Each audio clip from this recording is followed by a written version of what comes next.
guys, selamat datang tentunya di podcast kesayangan bersama aku, Regina Gunawan dan Yana siapa? kali ini kita bakalan ngebahas sesuai dengan judulnya ya, yaitu new normal. Tapi sebelum itu pastikan kalian like, komen, dan share di media sosial yang kalian punya. Oke, pertama-tama kita bakalan sedikit memberikan informasi atau mengingatkan kembali apa sih itu new normal. Oke, Yol, apa sih itu? Oke, jadi new normal itu salah satu step ya yang emang wajib gitu loh dilakukan oleh setiap negara untuk mempersiapkan negara tersebut kembali ke keadaan normalnya gitu. Kayak mulainya dibuka pertokoan atau tempat-tempat umum itu mulai dibuka gitu loh. Itu new normal kayak gitu. Oh, jadi lebih kepada kegiatan masyarakat itu dilonggarkan nggak sih setelah kebijakan di PSBB kan, apalagi kondisi ekonomi di saat PSBB itu kan benar-benar turun ya. Iya, benar-benar.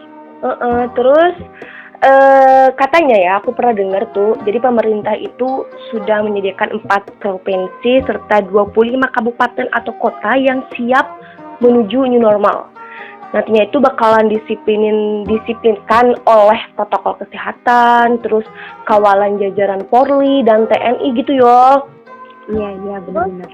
Menurut kamu, apakah penerapan new normal itu udah dipahami seutuhnya belum sih sama masyarakat? Sebenarnya gimana ya, kalau menurut aku masyarakat Indonesia tuh agak kurang gitu loh kesadarannya. Jadi udah kayak gini loh. Terutama lagi new normal itu menurut aku diterapkan di Indonesia itu agak kecepatan gak sih, Jit?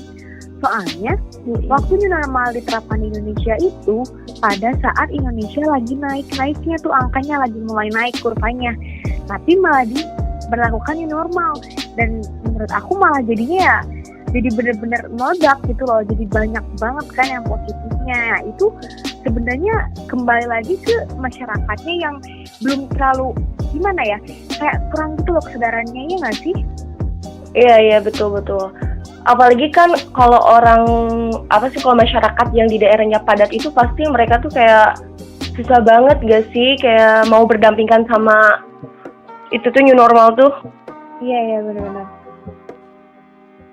Kayak gimana ya? Kayak misalkan nih kita lihat aja di keadaan sekitar kita lah gitu.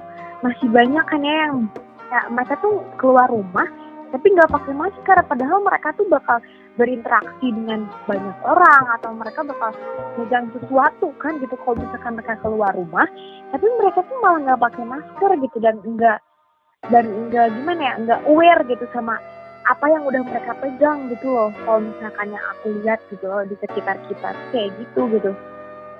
Iya, apalagi ya harusnya tuh masyarakat tuh lebih antusias gak sih? Soalnya kan waktu pandemi lagi parah-parahnya tuh kan harga masker, hand sanitizer dan lain-lain, pokoknya itu harganya sampai benar-benar gak masuk akal. Iya kan tuh sekarang udah mulai masker tuh udah mulai di mana-mana ada gitu, malah harganya benar normal. Tapi itu lebih mereka tuh lebih mudah mendapatkannya, benar nggak sih?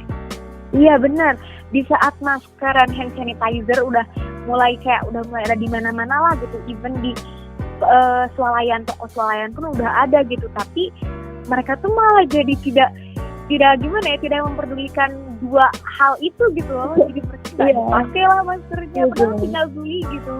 Ya mungkin karena kurang merespon kali ya, lebih. Iya benar-benar sih.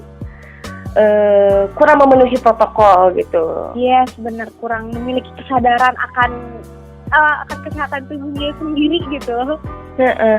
Terus aku pernah baca nih di salah satu artikel, katanya ada beberapa tuh masyarakat yang hilang kepercayaannya kepada pemerintah. Kamu tahu nggak sih, Yo, kira-kira apa ya salah satunya gitu?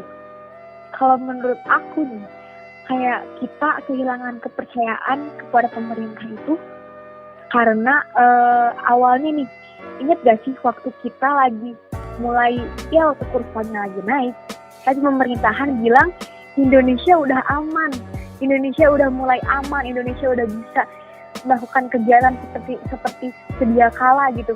Jadi masyarakat itu sendiri tuh malah jadi benar-benar wah, oh ya gitu, mereka percaya, mereka udah mulai keluar rumah, tapi ternyata malah naik gitu loh COVID-nya. Jadi ya Indonesia kembali jauh dari kata aman gitu loh.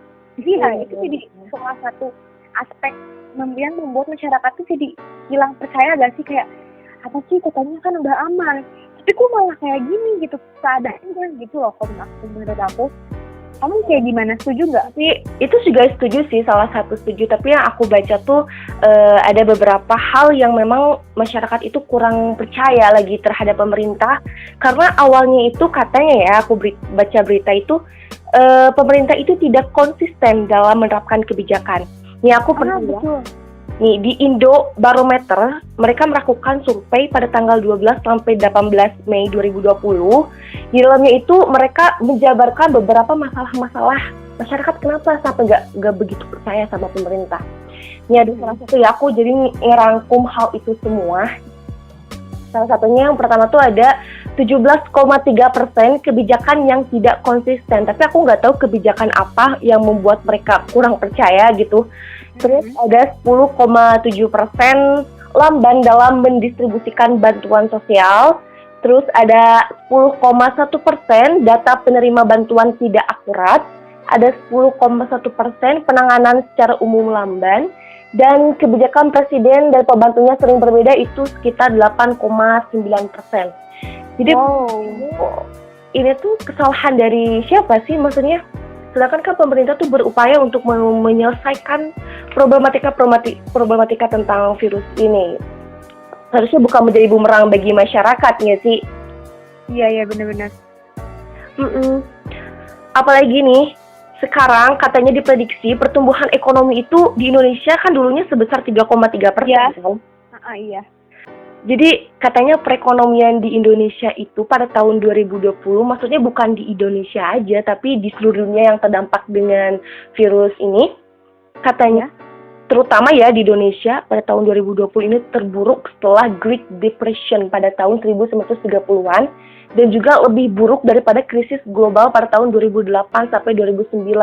Ngeri banget gak sih kita mau krisis moneter lagi? Lu bayangin, udah beli telur, harganya bener-bener 1.000. Iya ya ampun. Makan apa kan? Iya bener tuh, emang mulai kayak misalkan gini deh, nyadar gak sih kalau kamu ke toko swalayan itu barang-barang tuh udah mulai sedikit gitu loh. Oh my god. Karena mereka karena mereka tuh udah mulai kayak belanja yang banyak untuk ngestok, karena ya ketakutan akan krismon gitu loh. Soalnya kemarin nih ya, aku tuh ke toko swalayan kan, terus mau belanja garam lah gitu, belanja garam yang biasa dipakai tuh itu udah nggak ada, harus ganti gitu loh mereknya, karena emang udah diborong kayaknya tuh gitu loh. Kayaknya sih kalau untuk perekonomian ya, perusahaan-perusahaan yang lebih bagus tuh pada saat pandemi gini tuh tukang petani, benar gak sih? Iya. Mereka tuh ya walaupun di pandemi gini ya beras ya tetap butuh gitu. Iya bener, Indonesia gak bisa hidup tanpa nasi kan, tanpa beras gak bisa. Apalagi sama mie instan tuh ya. Iya bener banget, itu dua hal yang harus dimiliki oleh masyarakat Indonesia. Oh betul.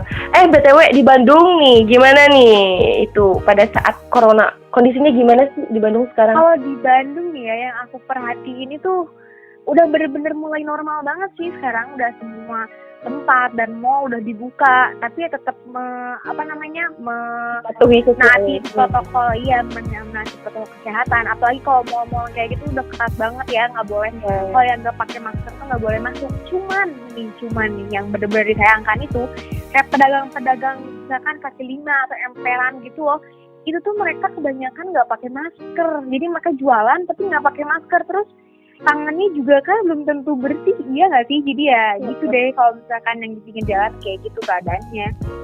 Mungkin kan keadaan maksa mungkin kan, kalau mau bener-bener. Iya betul. Menyediakan tempat-tempat cuci tangan dan sanitizer atau alat untuk mendeteksi suhu tubuh gitu, tapi kan mereka untuk rasanya seperti apa ya? Iya, tapi ya minimal pakai masker dong gitu. Iya, benar.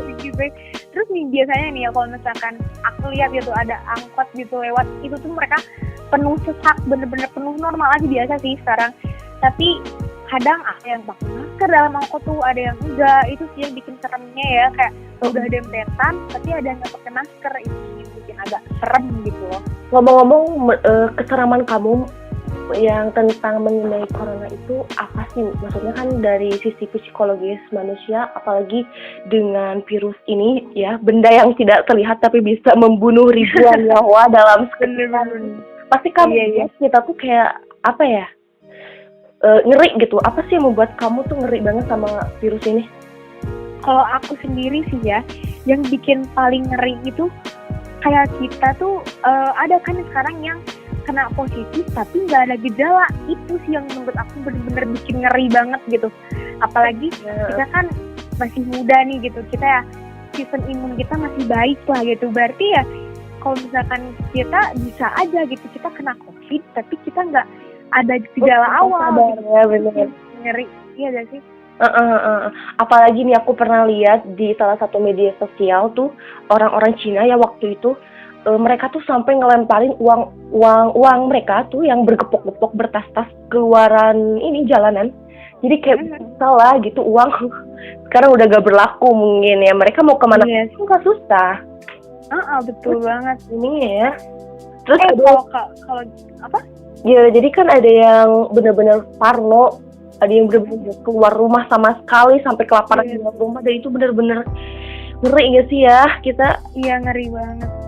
Jadi sasaran itu bukan orang yang, maaf ya, statanya yang lebih tinggi atau yang memang rendah dari perekonomian, semua tuh rata di virus corona. Bener banget, bener. Kalau misalkan kamu di Sukabumi gimana tuh kira-kira keadaannya gitu? Kalau dari awal pun ya, dari awal-awal pandemi pun, kalau dari Sukabumi nggak terlalu parah kayak kota-kota lain gitu kan, terutama kan itu aku di desanya gitu kan, masih aman aja. Jadi pada saat new normal pun kayaknya mereka gak santai gitu, apalagi aku kan daerah wisata nih, pantai.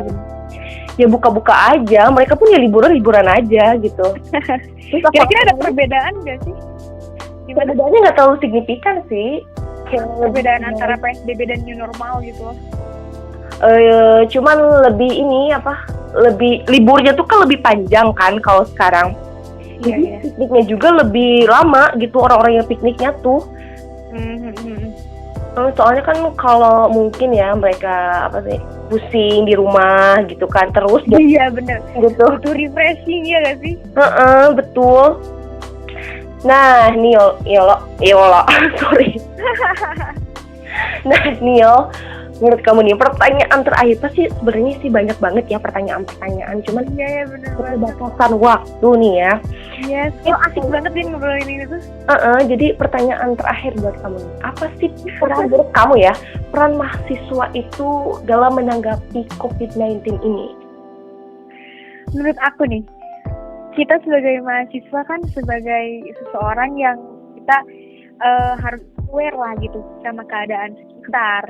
Atau sama kayak misalnya sama kayak daerah-daerah yang emang belum terjamah gitu, ngerti gak sih, kayak mereka belum memiliki kayak informasi yang penuh tentang COVID gitu misalnya, atau tentang mereka belum tentu memiliki kesadaran penuh gitu, kayak kita harus menggunakan masker atau kita cuci tangan rajin gitu loh. Kita menurutku sebagai mahasiswa tuh kita harusnya gimana ya, kita mulai melakukan kayak kita nyari desa yang emang misalnya mereka belum menyadari gitu betapa pentingnya menggunakan masker gitu. Kita datang ke sana, kita ngasih informasi, kita kasih tahu mereka gitu, kita kasih pengertian kepada mereka biar mereka tuh ngerti gitu loh sama keadaan sekarang tuh kita harus berlaku seperti apa gitu loh.